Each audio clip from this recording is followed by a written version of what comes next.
the first Italian Mafia boss in America before Al Capone ruled Chicago, before Lucky Luciano rewrote the rules of organized crime, before Carlo Gambino perfected silent power, and long before John Gotti turned the Mafia into a media spectacle. There was Giuseppe Morello, a man born in Sicily, forged in violence, and remembered as the first true Italian Mafia boss to establish lasting power in the United States. This is the story of Giuseppe the Clutch Hand Morello, the man who built the foundation of the American Mafia. Giuseppe Morello was born on May 2, 1867, in Corleone, Sicily, a town that would one day become legendary in Mafia history. Long before novels and films immortalized the name, Corleone was already a stronghold of organized crime, where power was enforced through fear, silence, and blood. Morello's childhood was shaped early by death. His father, Calogero Morello, died in 1872 when Giuseppe was only 5 years old. A year later, his mother, Angelina Piazza, remarried Bernardo Terranova, a man connected to the Terranova Mafia clan of Corleone. That marriage changed Giuseppe's destiny. He grew up surrounded by crime, loyalty and violence, not as an outsider, but as family. The Morello and Terranova children were raised together, and historians believe Bernardo Terranova may have personally facilitated Giuseppe's introduction into the local Mafia clan. There was another influence as well. Giuseppe's uncle, Giuseppe Battaglia, a known leader within the Corleonesi Mafia. With both a stepfather and an uncle embedded in organized crime, Giuseppe's path was set early. Even physically, Morello was distinctive. His right hand was badly deformed, leaving him with only one usable finger, claw-like in appearance. It earned him the nickname the Clutch Hand. Among friends, he was known as Pidu. Among enemies, he would later be called the Old Fox. By the early 1890s, Giuseppe Morello was already deeply involved in criminal activity. He was connected to counterfeiting operations and suspected of murder in Sicily. As pressure mounted and his criminal network began to unravel, Morello made a calculated decision. He fled. Around 1892, Giuseppe Morello emigrated to the United States. Despite his absence, Italian authorities prosecuted him anyway, convicting him of counterfeiting and sentencing him to over 6 years in prison, along with fines and the loss of civil rights. The sentence was likely issued in absentia. Morello was already beyond their reach. In 1893, much of his family followed him to New York City, including his stepfather Bernardo, his mother Angelina, several half-siblings, his wife Maria Rosa Marsalisi, and their young son Calogero. For a time, the family drifted. They worked agricultural jobs in Louisiana and Texas, farming cotton under harsh conditions. Disease followed. Malaria struck. The venture failed. By 1897, they returned to New York. Back in New York City, Giuseppe Morello experimented briefly with legitimate businesses, a saloon, a date factory, but none lasted. His first wife died in 1898, and by the turn of the century, Morello fully recommitted himself to crime. In East Harlem, he founded a gang that became known as the 107th Street Mob. This group would eventually evolve into the Morello crime family, which decades later became known as the Genovese crime family, the oldest and most powerful of New York's 5 families. Morello's headquarters was a saloon at 8 Prince Street in Manhattan, purchased in 1902. On the surface, it was a typical immigrant establishment. In reality, it was a command center for extortion, murder contracts, and financial crime. His power expanded dramatically in 1903 when his half-sister Salvatrice married Ignazio the Wolf Lupo, the most feared Sicilian gangster in Little Italy. Together, Morello and Lupo form one of the deadliest partnerships in early mafia history. Morello ruled through calculated brutality. Lupo served as his chief enforcer, responsible for more than 60 murders in a 10-year period. The family became notorious for the barrel murders, dismembering victims, stuffing their remains into wooden barrels, and dumping them in alleys, on street corners, or shipping them to fake addresses. Each barrel was a warning. The family's criminal enterprises were extensive. Extortion and protection rackets. Loan sharking. Counterfeiting, the Italian lottery. But Morello was more than violent. He was innovative. He pioneered early money laundering, funneling criminal profits through legitimate businesses. He also transformed extortion by demanding small weekly payments rather than devastating lump sums, ensuring long-term compliance and steady income. This was organized crime evolving into an institution. By 1905, Giuseppe Morello controlled the largest Sicilian crime family in New York City. According to Mafia insider Nicola Gentile, Morello was recognized by crime leaders across the United States as Capo di tutti capi, the boss of bosses. Two men who rose under his leadership would later dominate the underworld: Giuseppe "Joe the Boss" Masseria, Salvatore D'Aquila.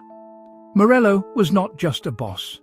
He was a kingmaker. In 1910, federal authorities finally struck back. Morello was convicted again of counterfeiting and sentenced to 25 years in prison. While he was incarcerated, the underworld changed. His half-brother, Niccolo Terranova, assumed leadership until 1916, when he was murdered during the Mafia Camorra War, a brutal conflict between Sicilian and Neapolitan gangs. The family survived under the leadership of Vincenzo and Ciro Terranova, but power was slipping.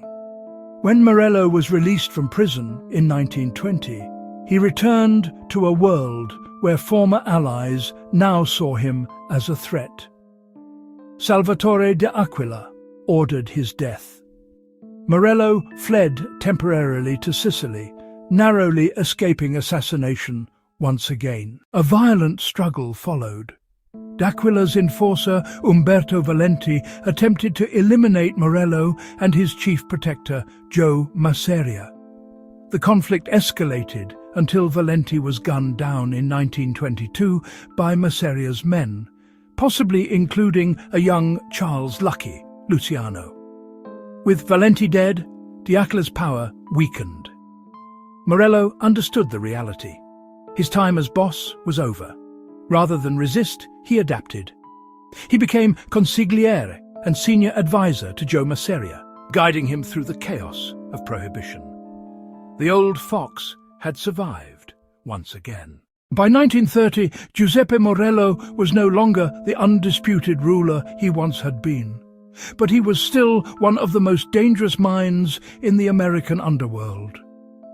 The Castellamarese War had erupted, tearing New York's mafia apart. On one side stood Giuseppe "Joe the Boss" Masseria, backed by longtime allies and younger, ambitious lieutenants.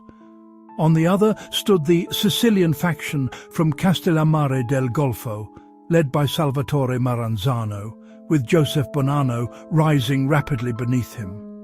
Morello, now in his early 60s, had aligned himself fully with Masseria. Though no longer the boss, he had become something arguably more valuable: Masseria's chief strategist and war counselor. Within the mafia, Morello was feared not for his trigger finger, but for his experience. He had survived exile, prison, assassins, and internal betrayal. He understood the rhythms of mafia war, how violence escalated, how alliances shifted, and how fear could be weaponized. To the Castellamarese faction, Giuseppe Morello represented more than an enemy. He represented institutional memory, a living link to the Mafia's earliest American foundations, and a man capable of outthinking them. That made him a priority target. Morello's enemies had wanted him dead before. Years earlier, after his release from prison, Salvatore d'Aquila had ordered his assassination, forcing Morello into temporary exile. Now, once again, his name was at the top of a death list, this time in the middle of a full-scale mafia civil war. Unlike younger bosses who travelled with heavy protection, Morello had grown cautious with age. He relied on discretion rather than bodyguards. He kept a low profile, working from offices that appeared unremarkable, places where business, not gunfire, was expected. One of those places was an office in East Harlem, where Morello regularly collected cash from family rackets and mediated disputes. It would become the site of his execution. August 15, 1930. On August 15, 1930, Giuseppe Morello arrived at his East Harlem office as he had many times before. With him was Joseph Periano, a trusted associate involved in financial collections. Inside the office, money changed hands. Accounts were settled. Nothing suggested that this day would be different. But outside, the war had already decided his fate.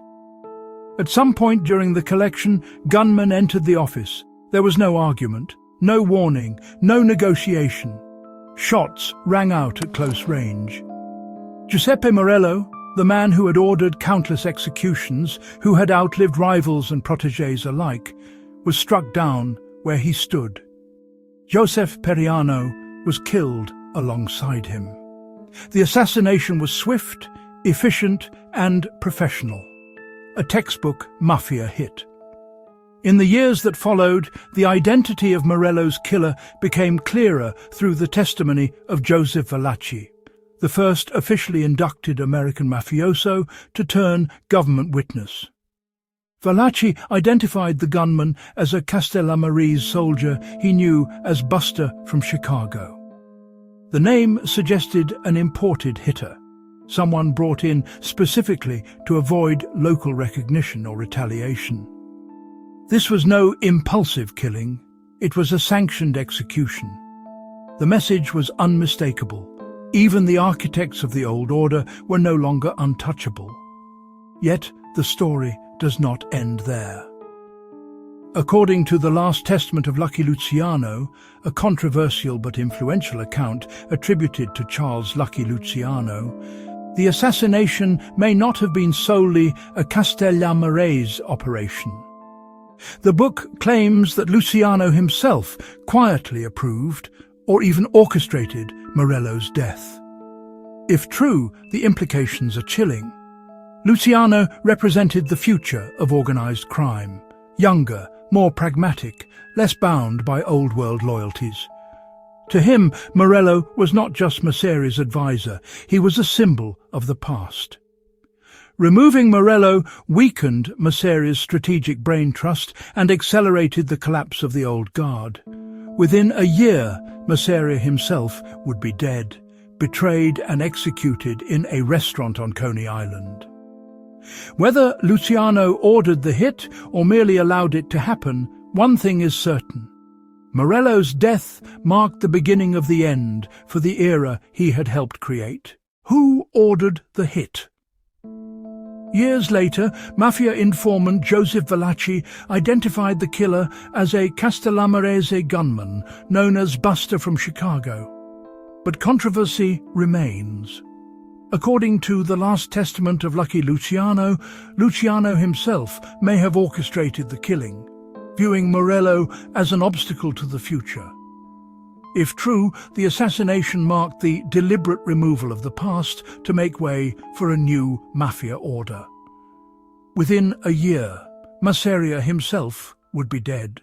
Giuseppe the Clutch Hand. Morello did not die famous, but he died foundational. He introduced structure, money laundering, systematic extortion, and intercity coordination. He mentored men who reshaped organized crime forever. Every modern mafia boss stood on a foundation he helped build. He was the first. And without Giuseppe Morello, the American Mafia as we know it would never have existed.